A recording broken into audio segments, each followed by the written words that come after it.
How have you been getting on? I know you're part of this California Fitness Alliance where you've been sort of working with the governments to be able to open again. And I would have thought that there'd be some interest from a health side for people to be coming into fitness. I read an article, and this is pretty accurate, that people have put on average around about sort of 29 pounds during the pandemic, which obviously, it's a lot of weight, 29 pounds on average.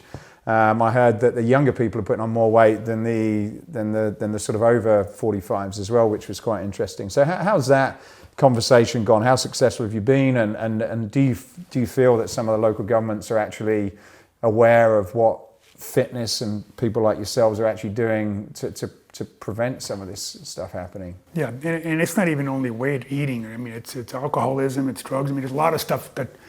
That's why the mental wellness part is a big, part of it. Because I think the physical and the mental, they both go hand in hand. I really think they do. I think it's been tough for a lot of people.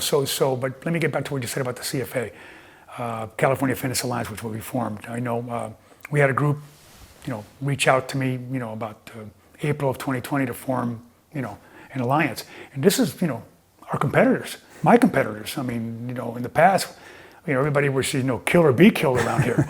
It was like being at war every day with, my competitors. But, I grew up that way anyway in California. I've always competed against some of the biggest, and so I'm used to the wars out there. But when we first started talking in April, we formed an alliance, and we formed a board out of, some of my biggest competitors. It was fantastic because, we knew that the survival of the industry was at hand. It wasn't the survival just of one person or one company. It was survival of the entire industry here. 10 million members in California, gym members, 10 million, whether they go to a studio, a health club, or whatever. That's 40 million people, 10 million people belong to gyms. I mean, we got 5,000 health clubs and studios in California. Huge. Tons of employees. I mean, this is an industry that's, to be reckoned with.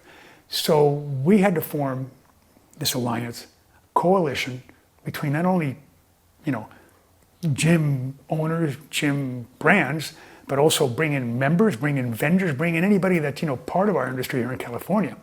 And it was very difficult to do, but the perseverance has paid off. By June of this year, we finally met, second go around, met face to face with Governor Newsom here in California. We are now doing a California Fitness Council. Physical fitness and mental wellness is going to be our goal that we're going to do. The First Lady, Jennifer Newsom, is going to be heading that. So there's going to be about 20 of us on that board, and the message, which is her message, is, like I said, physical fitness, mental wellness, and also youth wellness. She's taking it to a third level. So this is going to be fantastic. We're going to be the only fitness council in the United States that's formed in a state right now. So that's an exciting project that we are setting up. Could have not have been done without us forming an alliance way back in April.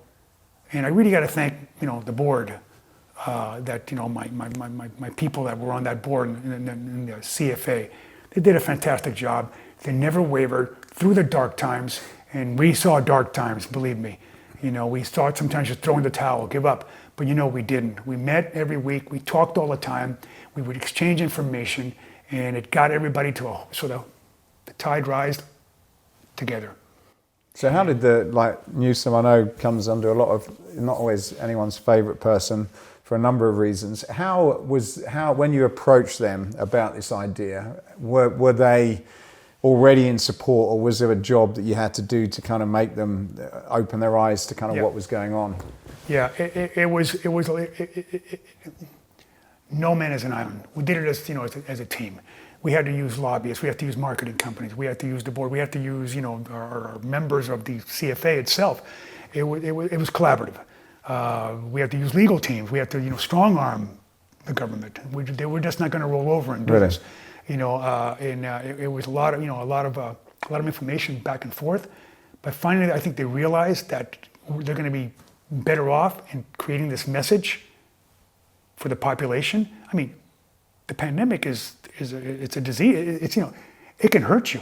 So why would you not want people to get healthy? Why would you not people doing something that's going to make them feel better about themselves, lose those 29 pounds you're talking about?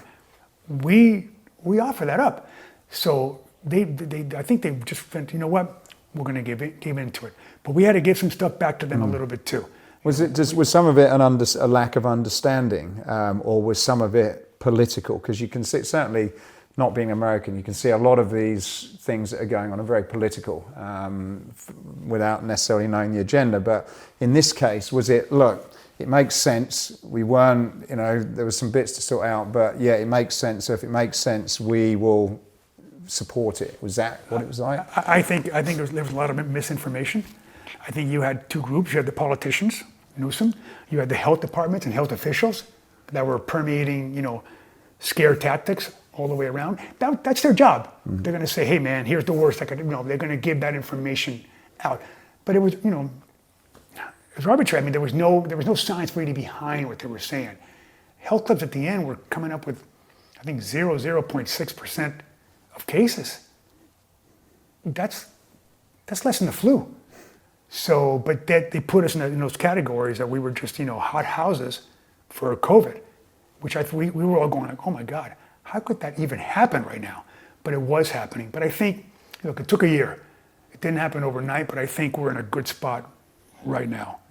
So I hope. Yeah. So in terms of sort of this, or the health and fitness business in general, do you think that based on getting support from local governments and being able to go back to normal, do you think there's some sort of important changes that gyms need to make based on the fact that probably COVID is going to be here for some time? There's different variants and sometimes the vaccines are working against them and sometimes are not. But do you think there's any, from where you sit today, there's permanent changes that would be good for clubs to build into their models going forward now based on the world we live in? Well, yeah. I mean, obviously we got to take the health and cleanliness factors in a bigger way than we've always had. And I think we've always have clean clubs, but I think we have to give that message, a louder voice, scream from the mountaintop. And I think all health clubs should permeate that process. I think we should have, California Alliance should bring everybody together and talk about, hey, the next step that we got to continuously, what's the voice going to be continuously to our members on the wellness factor, on the physical factor, on the mental factor. That's got to continue. Matthew, at no time then in the history of the industry in California, we have to show togetherness. We have to show solidarity in the same message, alignment, same voice going forward. And I think we're doing it. I think we're getting there, more than ever. So I'm looking forward that I think this is going to change. Like I said, 2 months ago, we met with Newsom. We never thought he was going to say that, about creating a fitness council. And it was the day after the mask came down. It was June 16th we met with him in Bakersfield. And I thought that was a great triumph, I think, for us. So I think, we're bullish on the message. We have to work more now on creating a bigger message. And that's what the Alliance's job is, to go forward. And as individuals, as gym, operators, we still have to continue that on a daily basis.